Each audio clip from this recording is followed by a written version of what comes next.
Bonjour à toutes, bonjour à tous. Très content de vous retrouver pour ce nouvel épisode. Aujourd'hui, je suis accompagné d'Alexis Chanbeau. Bonjour Alexis. Hello, comment tu vas? Très bien, je te remercie. Très content de te retrouver. Alors, je vais resituer un petit peu pourquoi tu es là aujourd'hui. Alors, tu nous as fait le plaisir de venir au bureau à Nantes. En fait, ça fait pas mal d'années que je tombe régulièrement sur tes posts LinkedIn et je suis toujours émerveillé par tout ton savoir sur le sujet qu'on va traiter aujourd'hui. Et donc, je me suis dit que on pourrait en faire un super épisode. Donc, je suis très content de te rencontrer. Et donc, est-ce que, s'il te plaît, tu pourrais te présenter en quelques mots, s'il te plaît? Hmm. Donc, je suis Alexis Chanebeau. C'est vrai que depuis qu'est arrivé Internet, je n'ai fait que faire des recherches sur le genre, notamment grâce à la rubrique livres dans Internet, qui permet d'avoir accès aux archives officielles, si vous voulez, si tu veux. Voilà, donc je me suis régalé Ok. en faisant Et, ces recherches. et donc, ton activité principale aujourd'hui, c'est faire des recherches sur le champ ou qu'est-ce que tu fais principalement? Oh, principalement, moi, j'étais plutôt je faisais un peu tous les métiers, agent de voyage, sous-directeur d'hôtel et tout ça, rien à voir, en fait. Ok, Et musicien aussi, ok, un peu de musique pour MCM, Canal J, tout ça. ok. Et donc, accessoirement, les recherches sur le chanvre se sont révélées à moi comme une boîte de Pandore qui s'ouvre. Ouais, Donc, effectivement, on s'aperçoit que toutes les applications possibles sont générées par cette simple plante, que ce soit le textile le plus solide du monde végétal, l'alimentation, une des meilleures alimentations possibles avec un rapport entre oméga 3 et oméga 6 idéal. ouais. Donc, une petite anecdote concernant Bouddha d'ailleurs, parce que d'après les plus vieux écrits, Bouddha se nourrissait exclusivement de graines de chanvre. Ah Ça ouais. s'explique, bon, au bord du Gange, qu'est-ce qui poussait? La ganja. Ce nom-là est parti après en Jamaïque, parce que les travailleurs indiens sont partis en Jamaïque pour exporter le mot ganja. Mais en fait, ça vient du mot Gange. Et D'accord. imaginez-vous bien que Bouddha, donc, était 3 ans sous l'arbre de l'éveil. Il n'avait qu'à tendre la main à droite à gauche pour récolter un peu de graines de chanvre, s'en nourrir, on va les graines peut-être. Et donc même Kassapa, son fidèle serviteur, lui avait demandé: est-ce que, grand maître, veux-tu échanger tes vieux habits de chanvre et tout ça, parce qu'il portait des vêtements de chanvre. Et Bouddha refusait, disant: non, je veux garder mes vêtements de chanvre qui sont inusables et qui résistent à la pluie, à l'humidité, en gros. Ok. Donc c'était un symbole d'indépendance, et peut-être qu'il n'y aurait pas eu de bouddhisme sans la présence de chanvre dans les environs. Incroyable. Ok. Donc je continue. Donc isolation, construction, c'est une des meilleures ressources naturelles pour créer des maisons inifugées. Et moi j'ai fait voter par mon conseil syndical, par exemple, de l'isolation en chanvre. Ça marche très bien. C'est un peu plus cher que la laine de chanvre, la laine De bois. de bois. Mais la laine de verre aussi. La laine de verre, elle a l'inconvénient de produire des petites parcelles de piquants, si vous Ouais, voulez, un qui peu peuvent s'incruster viral, dans ouais. les poumons, dans les Ouais, yeux, tout à hein. fait. Donc c'est très dangereux, alors que le chanvre n'est pas du tout toxique pour l'homme, en fait.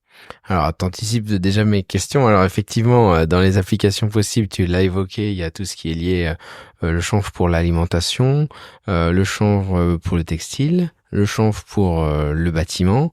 Mais ce qui est assez dingue, c'est qu'en fait, la liste, elle est hyper longue. Je te Ah oui. laisse la continuer. Mais il y a aussi pour l'énergie.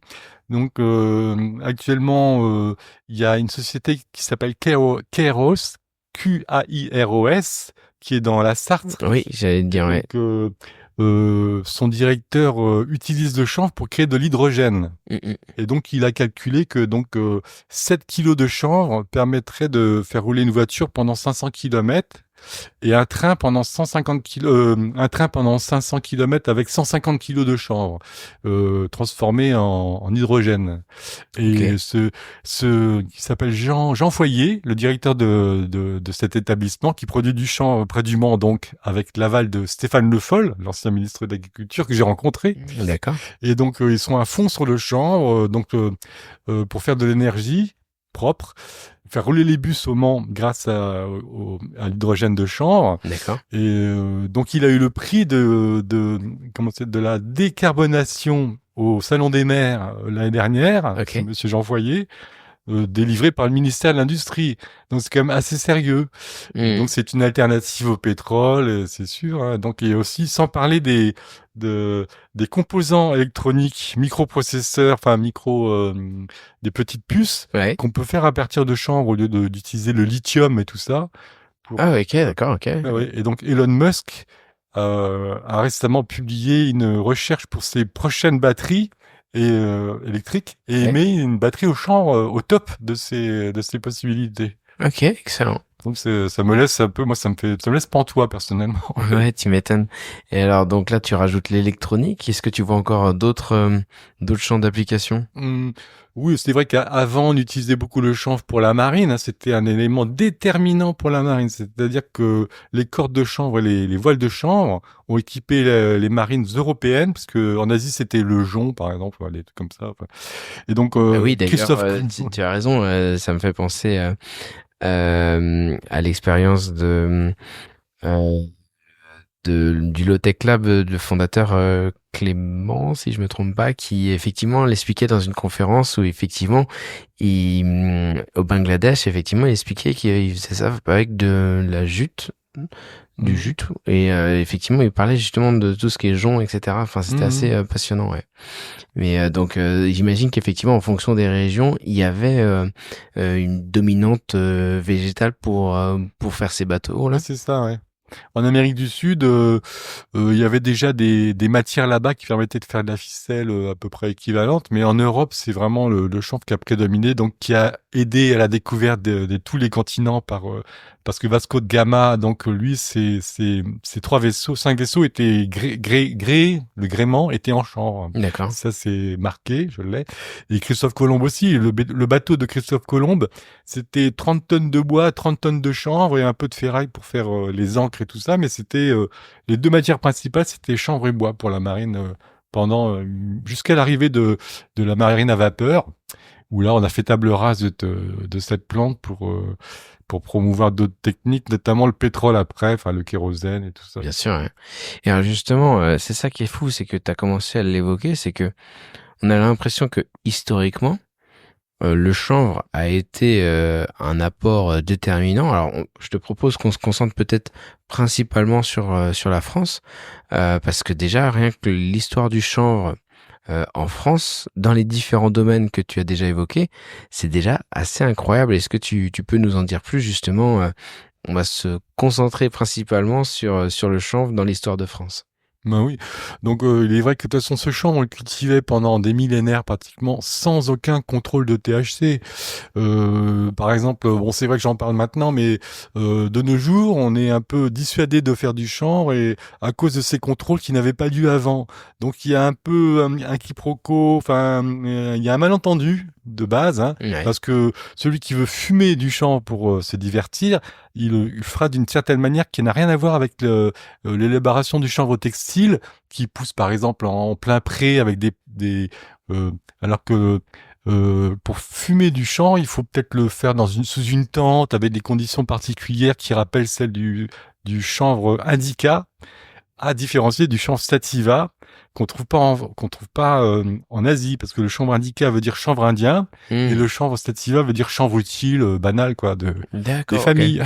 Donc, si tu veux dire que c'est plutôt le indica qui nécessite des conditions particulières? Ouais, c'est ça. C'est-à-dire que dans les régions chaudes, Hmm. le chanvre produit plus d'effets psychoactifs que du textile.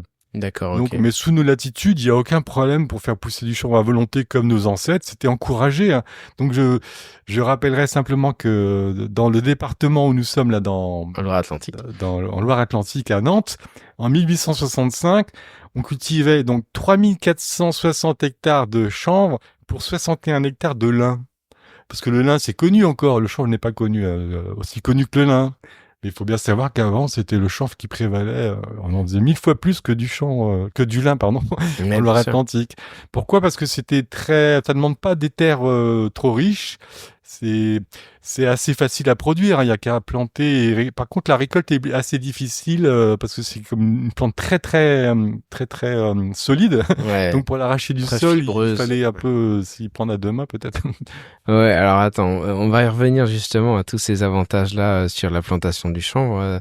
Mais justement, donc tu as parlé un petit peu en Loire-Atlantique, mais euh, dans toutes tes recherches, quels sont les éléments dans l'histoire de France qui sont les plus marquants justement avec cette fameuse plante? Oh, j'en ai plein, hein. Donc parmi les hommes célèbres, alors parlons par exemple de Jeanne d'Arc. Donc Jeanne d'Arc, d'après les témoins lors de son procès en réhabilitation par le roi Charles VII je sais plus, en 1455, voilà. Ouais, Sa voisine la décrivait comme elle filait le chanvre et la laine en conduisant les animaux aussi avec son père. Mais d'ailleurs, il faut préciser que d'ailleurs, ce qu'on appelle un lincoln, c'était les cordes qui permettaient de guider les animaux. ouais, Et c'était des cordes en chanvre, parce que vraiment, par exemple, une corderie, dans l'encyclopédie des Diderot, ouais, il y a ma corderie, un endroit où on ne fait que des cordes en chanvre. Parce que les autres cordes avaient beaucoup moins de valeur et n'étaient pas aussi solides, hein. ouais, bien C'était sûr. la référence. Donc je rappelle, qui a permis donc les grandes découvertes, l'essor du commerce maritime, même au bord de la Loire. En fait, quand on remontait les péniches ou les bateaux, Mhm. on les trayait avec des cordes. Ouais, tout à fait. Ça s'appelait, je sais plus comment, des haussières ou je sais plus. Mais c'est ce qui permettait de faire remonter les bateaux à la main ou fait traîner par des animaux, souvent. Ok. Et donc en fait, c'était le moteur de nos sociétés. Les échafaudages, il en reste encore des cordes de chanvre dans les échafaudages. J'en ai trouvé juste devant ma fenêtre une fois. Ah ouais? Oui, il y avait un gros échafaudage, des gros travaux. Et il y avait une seule corde de chanvre qui permettait de transiter tout le matériel de ravalement. Ok, Une seule excellent. corde de chanvre. Et ça se trouve encore. Ok. Et donc là, tu avais un premier épisode avec Jeanne d'Arc. Est-ce que Ouais, tu voyais d'autres épisodes marquants comme ça dans oui, l'histoire de France? bien sûr. Alors il y a aussi la guerre de 100 ans. Savez-vous pourquoi on s'est fait battre par les Anglais pendant toute cette période? Parce que les Anglais étaient équipés d'un long arc de 2 mètres de haut qui Ouais, s'appelait le longbow. Le longbow, qui ouais, équipait d'ailleurs comment ça s'appelle, Robin des Bois. ouais. Robin des Bois. Alors, la légende de Robin des Bois, elle est basée sur la révolte des paysans anglais. Et grâce à cet arc, ils ont fait vaciller tout le pouvoir. Et donc, Charles VII ne voulait pas du tout que ça se reproduise en France. Donc, il a interdit l'usage de ces arcs en France.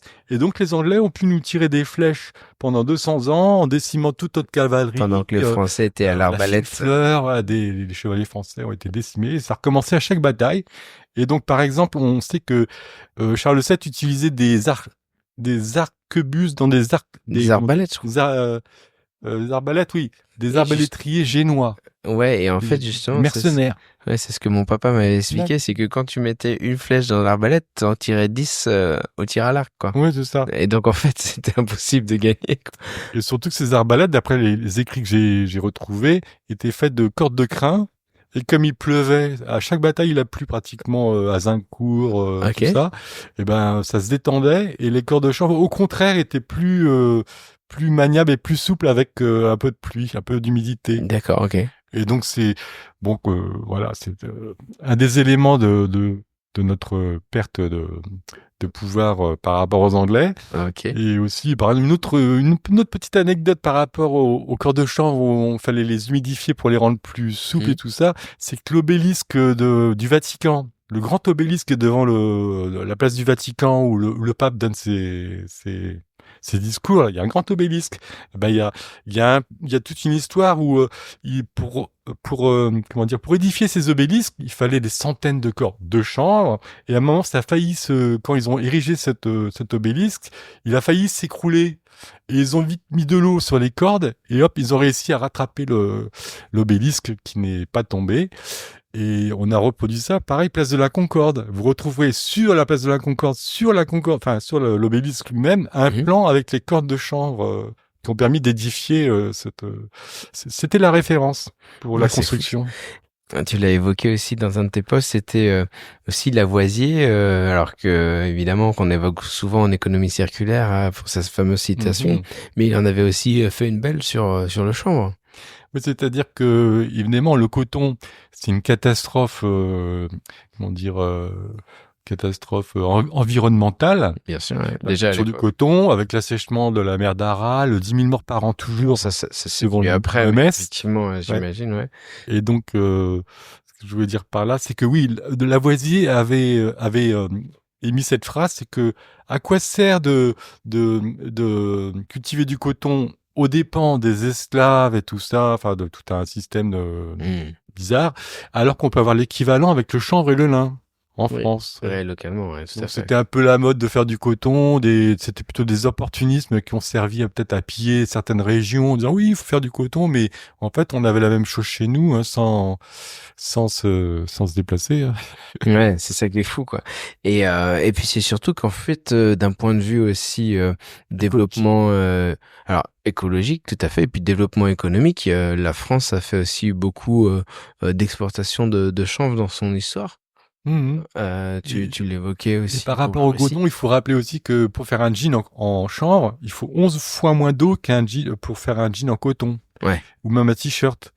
Donc il y a des gens qui s'y remettent en France. Il y a une marque qui s'appelle Tiffany qui fait des Lewis en chanvre et tout ça. Mm-hmm. Et donc pour revenir à ta question, c'est vrai que on faisait 10 fois plus de chanvre enfin 2 fois plus de chanvre que de lin en France en 1802, notamment la première exportation pour les Russes en 1802 à l'époque de Napoléon, c'était le chanvre et l'huile de chanvre. C'est marqué sur un rapport là. Ouais. Donc ils vendaient ces cordes de chanvre aux Anglais notamment contre l'avis de Napoléon, qui a donc déclenché l'invasion de la Russie pour contrer cette exportation, quoi. De chanvre qui permettait aux Anglais d'avoir les meilleures cordes pour les bateaux. Donc okay. Une meilleure maintien des bateaux, enfin je sais pas, une meilleure comment dire, solidité ou tout ça, quoi. Ouais. Donc c'était une denrée stratégique de premier ordre, le chanvre pour la marine, effectivement. Et donc, en fait, ce que tu dis, c'est dingue, c'est que autant on faisait des guerres, encore une fois pour les ressources, c'est-à-dire là en l'occurrence le chanvre au temps de Napoléon, et maintenant pendant tout le XXe siècle, on a vu des guerres encore pour les ressources qui étaient plutôt le pétrole, et en fait finalement c'est là où aussi on arrive à resituer le rôle stratégique de cette plante, quoi. Ça, c'est le pétrole qui a remplacé le chanvre. Mais ça permettait à nos ancêtres d'en vivre, hein, de faire du commerce comme ils voulaient. D'ailleurs, il y a une rue de la Chanvrerie qui existait à Paris avant que Boulevard Haussmann, que Haussmann fasse disparaître tout ça. Mais la rue de la Chanvrerie était très connue. Hein. Donc le chanvre favorisait autrefois l'autarcie monastique, en fournissant au clergé la matière première la plus polyvalente qui soit pour faire les cordes des cloches, pour se faire sonner les cloches, le fin papier pour les bibles, les vêtements tels les sandales, les ceintures des franciscains, donc étaient en corde. Hein. Saint François d'Assise, vous le verrez toujours avec une corde de chanvre, comme tous les saints de l'époque. Hein. Il y a la confrérie des cordeliers, notamment l'huile d'éclairage pour faire dans certaines régions de France, on utilisait l'huile de chanvre pour faire l'huile qui existe toujours en permanence dans les églises. Je sais plus comment elle s'appelle, l'huile de la petite lumière, la flamme sacrée. Enfin, ok, d'accord, ouais.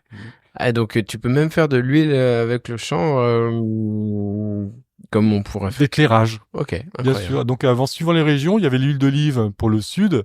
Mais dans le nord, alors en Russie, il n'y avait pas d'huile d'olive, donc on s'éclairait par exemple à l'huile de chanvre. Hein. Même à Saint-Pétersbourg, j'ai trouvé des vieilles gravures représentant les grands pylônes servant à délimiter le port et tout ça pour des éclairages avec l'huile de chanvre, hein, des amphores aussi. Donc les amphores étaient bouchées avec des ficelles de chanvre qu'on a retrouvées dans les vestiges aquatiques, tout ça.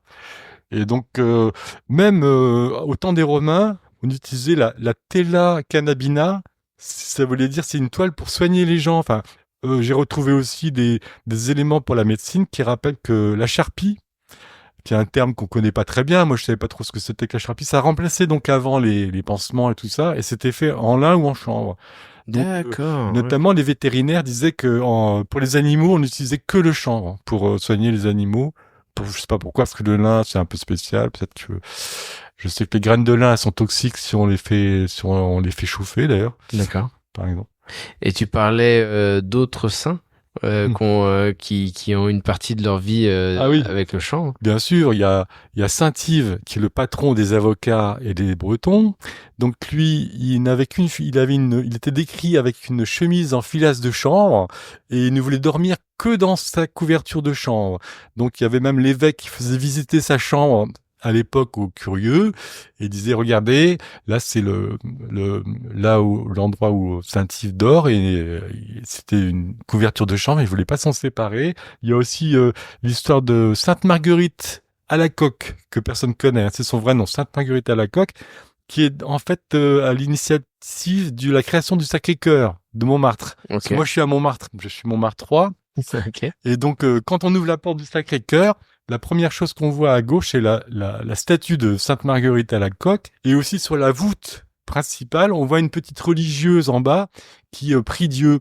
Et donc, elle raconte que, je la cite textuellement, nous étions à l'ouvrage commun du chanvre dans ma salle principale, quand soudain dans la salle à côté, j'ai vu le cœur de Jésus qui saignait. Et à partir de là a commencé toute l'histoire du Sacré-Cœur en France avec l'érection de ce magnifique monument. Tout ça est dû au départ à l'ouvrage commun du chanvre.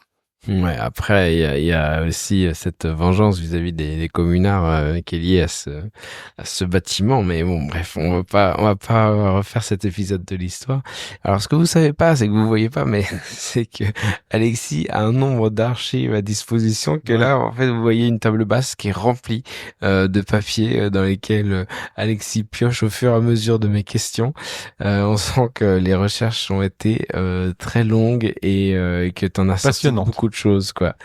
Et justement, par rapport à cette histoire, reprenons un petit peu le fil, c'est-à-dire que on a évoqué un petit peu Napoléon.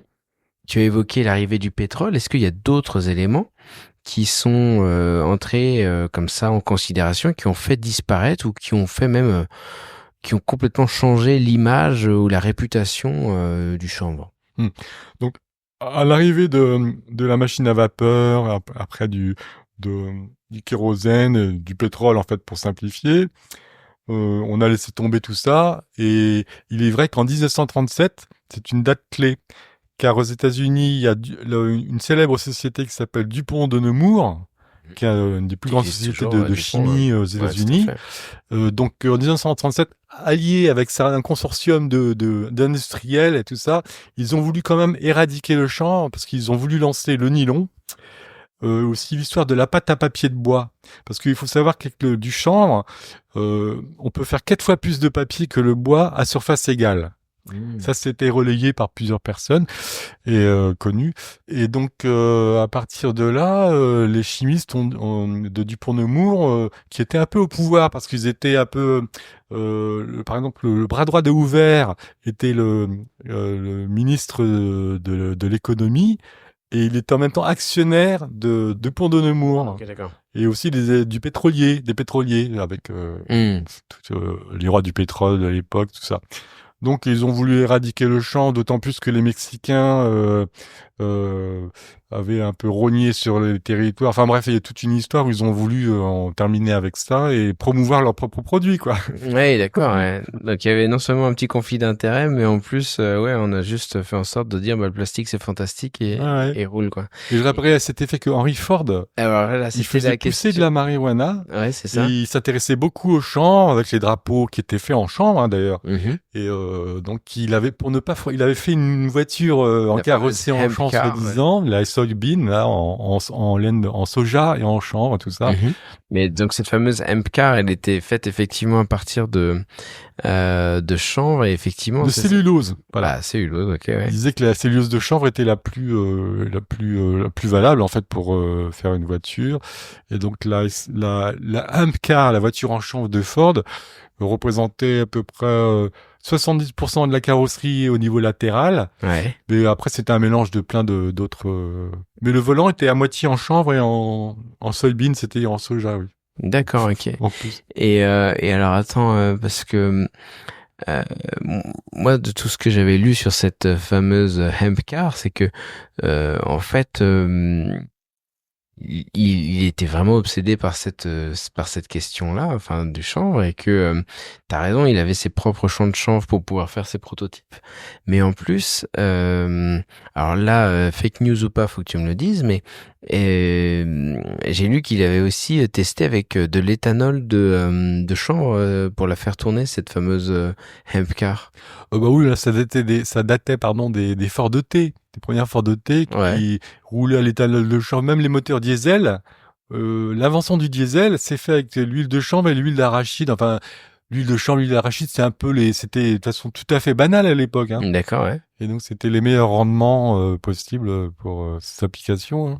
Et alors moi j'ai lu, toujours dans mes recherches sur cette fameuse MCAR, que alors ça rejoint ce que tu dis sur Dupont de Nemours, c'est-à-dire que on est dans un contexte où à la fois les industries papetières, pétrolières et plastiques vont s'associer pour faire interdire le chanvre effectivement en 1937 aux Ouais. États-Unis, quoi.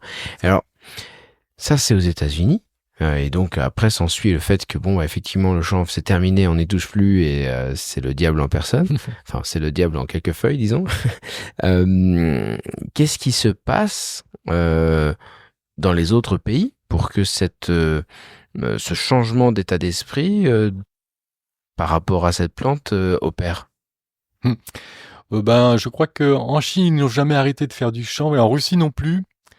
Jusqu'à une certaine date, ils ont continué comme ça à faire du chanvre. Après, bon, la mode, c'était évidemment pour tous les pays d'interdire ça mondialement. Mais c'est vrai qu'il y a quand même en Chine, ils utilisent beaucoup encore le chanvre industriel pour nous vendre plein de produits à travers le monde. Là, ils font un peu fortune grâce à ça aussi, mais personne ne le sait. Sinon, Est-ce que tu as des exemples de produits justement qu'ils utilisent sur le sujet? Hum, ou en fait, ils utilisent un mélange de coton et de chanvre pour faire des vêtements. Et ça, même en Europe, tout le monde s'approvisionnait Merci. en mélange de chanvre et coton Ok. chinois. Ok, excellent. Et donc là, on a parlé de la Russie, de la Chine, mais en France, finalement, est-ce que tu as des éléments justement qui viennent valider cette interdiction, alors que, comme tu le disais, encore quelques décennies ou siècles avant, c'était un élément clé de Hmm. l'économie française. Voilà, ce sont des décisions uniquement politiques, hein, qui ne sont fondées sur. Alors malheureusement, on peut même pas en parler. Franchement, on peut être stigmatisé. C'est un peu comme, je trouve, hein, j'exagère un peu, mais par exemple, en islam, on n'a pas le droit de parler des versets sataniques ou tout ça. Il y a une censure là-dessus. Hmm. Ben, dans nos pays occidentaux, c'est carrément le chanvre qui subit la censure et il est interdit de faire l'apologie de cette plante. Hein, on risque 20 ans de prison et tout ça. C'est la seule plante qui a ce traitement, alors que, par exemple, je citerai que à Lille, en 1812, eh ben, la fabrication de la toile de chanvre occupait 52 000 ouvriers. Rien qu'à Lille. Donc, Et donc là, c'est c'est Jean Jaurès qui la décrit ça. production de toile, tu dis? Oui, à Lille, la fabrication de la toile de chanvre occupait 52 000 ouvriers en 1812. Et ça, c'est une remarque de Jean Jaurès, le père du socialisme français. Bon, il y a aussi des anecdotes où il disait Jean Jaurès connaissait un marchand de chanvre qui expédiait tous les ans quelques 100 000 pièces de chanvre et qui distinguait aussi bien la main de la famille qu'il avait filée qu'on distingue l'écriture d'un homme de celle d'un autre. Ok, Ça peut aller très loin, quoi. manifestement, ouais. Et je suis très bon. Aussi cet exemple qui illustre bien que même au niveau du cannabis, enfin qu'on l'appelle qui est du chanvre fumable, ben le club des hachichins a été créé en 1844 à Paris et ce club comportait nos meilleurs auteurs, quoi. Flaubert, Balzac, Alexandre Dumas fils, Théophile Gautier, Victor Hugo, Gérard de Nerval, Baudelaire et même le peintre Delacroix faisaient partie de ce club des hachichins. Bon, beaucoup de chefs-d'œuvre ont été créés, mais peut-être que tout le monde a oublié que c'était quand même inspiré par certaines plantes à la mode à Un petit l'époque. peu de produit dopant, quoi. Donc merci quand même, merci au champ. Et je dirais, tant qu'il y a du champ, il y a de l'espoir. Et alors justement, c'est ça qui est peut-être intéressant, c'est aussi, tu l'as touché un petit peu du doigt tout à l'heure, c'est rappeler le fait que faire pousser du chanvre, alors je vais plus en venir sur les apports environnementaux. Est-ce que tu peux nous dire un petit peu tous les bienfaits de la culture du chanvre d'un point de vue des sols, par exemple? Bien sûr. Alors, comme par hasard, le chanvre, cette plante si décriée, la seule qui permet de produire tout ce qu'on veut sans pesticides et sans glyphosate. Et donc, je pense qu'il y a aussi là une mainmise des mafias des pesticides Des et tout ça, quand pesticides. même, qui veulent imposer. Et pareil, Dupont-Nemours était actionnaire des pesticides et tout ça. Hmm. Donc, même aussi, on peut dire que Dupont-Nemours a aussi favorisé les arrivées des tests salivaires anti-cannabis. Ça va jusque-là. Ah Donc oui, vraiment, d'accord. on peut dire que c'est un peu un complot. Bon, industriel, comme il y en a tous les jours. Hein, c'est pas du tout péjoratif de dire ça. Ouais, tout à fait. Enfin, Il- tu évoques le fait que finalement, ils font en sorte d'être assez actifs sur leur chasse gardée, quoi. Voilà, c'est ça. Et donc là, justement, donc pas de pesticides, D'insecticides, pas d'insecticides, et surtout pas de glyphosate. pas besoin d'eau en plus. Ah oui, très peu C'est-à-dire d'eau. que ça pousse dans des zones assez larges, tant qu'il y a un petit peu d'eau à l'année, quoi. Ouais, c'est ça. Ça peut atteindre, dans les meilleurs cas, jusqu'à 6 à 7 mètres de haut. Ah ouais, quand même. Bon, actuellement, c'est 3,50 m parce que on a réintroduit le chanvre en France, mais sous certaines conditions. C'est-à-dire, c'est 0,2% de THC, ce qui fait qu'on a fait des croisements, en fait, sélectifs avec une variété qui s'appelle le ruderalis, Mhm. dont se servaient d'ailleurs les Russes pour vendre leurs cordes aux Anglais. C'était fait avec du ruderalis. D'accord. Mais donc là, ça comprenait presque 0% de THC, mais les plants étaient beaucoup plus petits. D'accord, ok. Donc, si on veut vraiment avoir des rendements maximum, il faut abolir cette loi sur les pourcentages de THC qui n'ont pas lieu d'exister en France pour une production Oui, tu veux dire que par rapport à ce efficace. que tu disais tout à l'heure, à moins de faire des conditions artificielles, c'est impossible de faire du chanvre récréatif en fait. Oh, sous nos latitudes, oui, il n'y a pas beaucoup de soleil, il faudrait vraiment attendre 40 degrés, 50 degrés toute l'année, quoi, pour Oui, comme ça peut l'être un comme certain c'est jour en Inde, tropique. quoi. Ouais, tout à C'est fait. tropique, oui. Mais il reste cependant une vérité, c'est que les graines de chanvre ne contiennent pas de THC a priori, et c'est cette graine qui fournit de l'huile, qui est très très bonne pour la santé, avec l'équilibre parfait entre oméga 3 oméga 6. En fait, il suffit de 2 cuillerées à soupe de chanvre par jour pour combler tous vos besoins en énergie et tout ça, à part la Omega, viande, tu veux dire. à part Oui. la vitamine A, je crois, ou je B, je sais D'accord, pas, la ok. viande là. Voilà. Ah, incroyable. Ok. Est-ce qu'il y a d'autres comme ça enseignements clés que tu souhaites nous partager sur le chanvre? Oui, oui, tout à fait, je m'arrêterai pas. D'ailleurs, cette année, j'ai trouvé un élément, une preuve de l'utilité du chanvre pour la sauvegarde du patrimoine.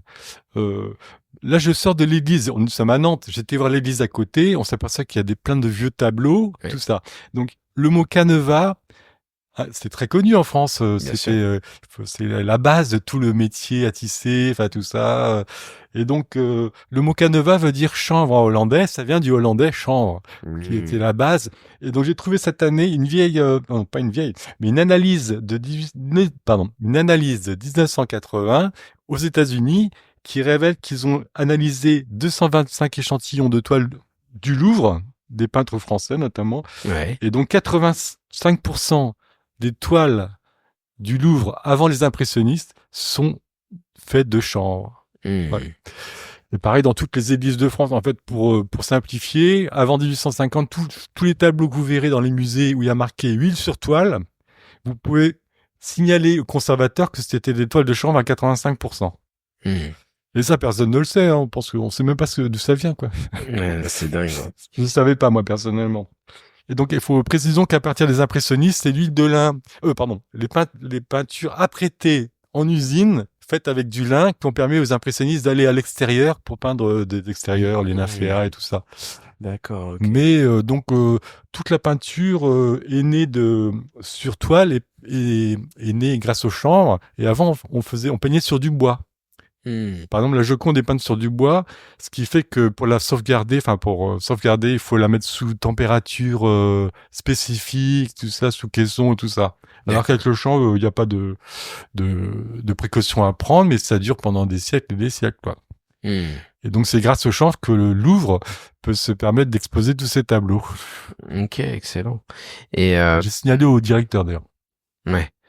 Et est-ce que tu as encore d'autres anecdotes, parce que là tu parles de tableau effectivement, et est-ce que bien sûr. Parlons de Gaulle, par exemple, qui, quand il était jeune officier, son premier discours se terminait par la description du chanvre. Attendez, je vais vous la retrouver, je crois. Elle est là. vas-y, tu as retrouvé. Donc, je peux citer donc cette fameuse phrase de Charles de Gaulle en 1912.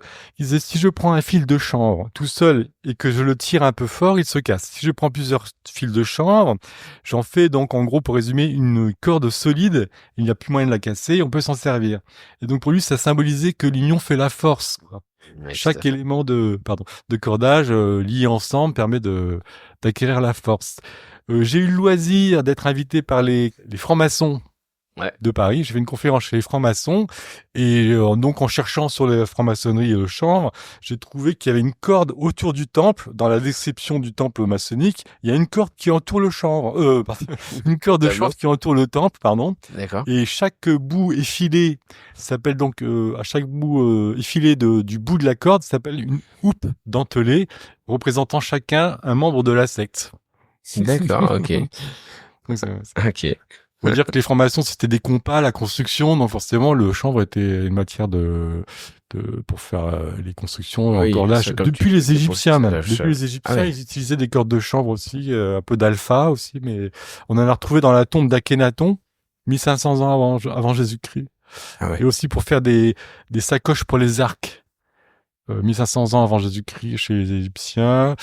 On peut aussi citer en Chine 11 000 ans avant Jésus-Christ des traces de textiles. Moins 27 000 ans en Tchécoslovaquie, mais là c'était des traces de cordes de chanvre sur des vases. Bon là c'est différent. Ok. Oui, je sens que tu as une anecdote que tu veux nous partager un peu plus spéciale. Bon, c'est vrai que à un moment, on a demandé au créateur de la carte à puce, Roland Moreno, qui est français. Donc il a inventé la carte à puce qui permet de faire nos cartes Navigo, cartes de transport, cartes bancaires. Les cartes Et SIM. cartes SIM et tout ça. Et donc à un moment, il est interviewé aux arts et métiers. On lui demande: Monsieur Moreno, que nouveau, comment avez-vous fait pour créer cette invention majeure du XXe siècle, qui est la carte la carte à puce? quoi. Et il a dit: je peux pas mentir, j'ai fumé un joint à 2 heures du matin et soudain l'idée de la mémoire m'est apparue.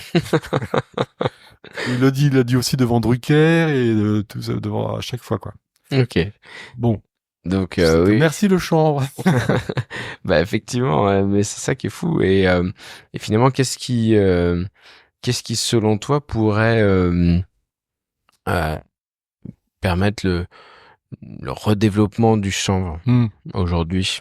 Bon, faut dire que l'alcool joue un rôle prépondérant, hein. Quand on rentre dans un magasin, dans une mercerie, une épicerie, la moitié des produits, j'ai demandé à un épicier, c'est l'alcool qui vend le plus. Et tout ça pour dire que, en fait, faut savoir que le chanvre, enfin le cannabis entre guillemets, est quand même la moins dangereuse des drogues, hein, ça c'est sûr. D'après tous les rapports, notamment le rapport Kouchner et tout ça. Hein. C'est pas pour faire de l'apologie, mais c'est comme ça. Donc effectivement, si on favorisait cette drogue par rapport aux autres, parce que le tabac, tout ça, c'est pas possible, hein, c'est vraiment uniquement que mortel, hein, au bout du compte. Hein. Alors que le chanvre guérit les maladies, enfin prévient les maladies. Aux États-Unis, on en prescrit aux enfants épileptiques, et des milliers d'enfants épileptiques aux États-Unis ont enfin pu sourire à leurs parents. C'est vraiment poignant, c'est à pleurer, quoi. C'est sur quelle forme que c'est administré? Ben, sous forme ça peut être peut-être pas un joint, mais sous forme de concentré. Ah oui, des capsules, quoi, des des capsules, ça, de l'huile, de cannabis aussi, je sais pas. Donc pareil pour la sclérose en plaques. ça assouplit. La sclérose en plaques, c'est votre corps qui se contracte. Mhm. Vous vous transformez en pierre, quoi, en quelque. Alors que le chanvre permet de vous détendre et vous donne de la souplesse et empêche cette rétraction des muscles et tout ça, hein. Donc ça a beaucoup de même Rabelais vantait les mérites du chanvre médicinal.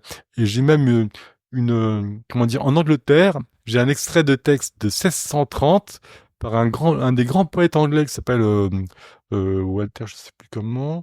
Enfin donc, il fait comme Rabelais une éloge du Pantagruélion, c'est-à-dire de la plante de chanvre, qui était en fait, vous regardez dans le dictionnaire français Pantagruélion, Pantagruélion, c'est la plante de chanvre en fait. D'accord, ok. Pantagruel est sorti de là. Mais au départ, le Pantagruélion, c'était la plante de chanvre. Donc, Rabelais a fait l'éloge de la plante de chanvre.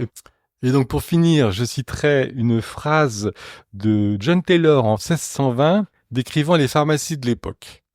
Les apothicaires ne vaudraient pas un clou si le chanvre ne pourvoyait leurs réserves. En huile, onguents, sirops, minéraux et baumes, tous les trésors de la nature et toute leur puissance nourricière. Les emplâtres, simples et composés, et même les fumigations anti-vomitifs, évitant les purges qui guérissent ou tuent. Et j'en passe. Ouais, donc là aussi, les apports en termes de santé étaient prouvés, quoi. Était connu, oui. Incroyable. Ok. Et est-ce que tu as un dernier mot à nous ajouter par rapport à ce panorama assez large, même si on n'a pas pu rentrer dans les détails sur chacun des éléments, mais quelle conclusion tu pourrais apporter à tout ce qu'on s'est dit?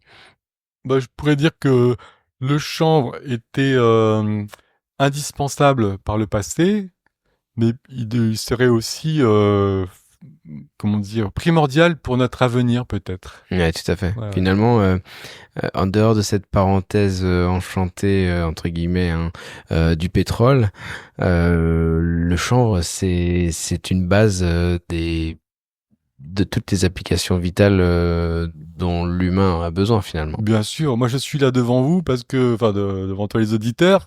Là je reviens de la Sarthe par exemple et j'étais voir mes aïeux.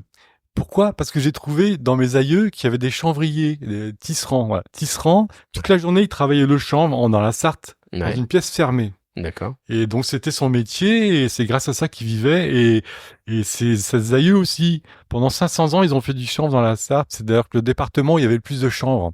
Même dans la guerre 14-18, c'était eux qui fournissaient les vêtements des soldats en D'accord. chanvre. Très solide, étoile de chanvre. Et donc finalement, Chanbo, il y a peut-être un lien aussi avec chanvre, non? Oui, Chanebo, ça veut dire du chanvre dans le Poitou. D'accord. Et donc j'ai fait 2 bouquins, dont un qui s'appelle Mémoire du chanvre français, où je relate 500 synonymes du mot chanvre ou des graines de chanvre. Ok. Donc Tchénebou, des trucs comme ça, Canabou, Et même la cannebière aussi. voilà, Canebière bien sûr, Chanebière, Chanebo. Incroyable. Eh ben, écoute, un grand merci Alexis, et puis bonne route à toi. Bah, bonne route à l'humanité, avec un peu de chanvre s'il vous plaît. Merci. Bien noté.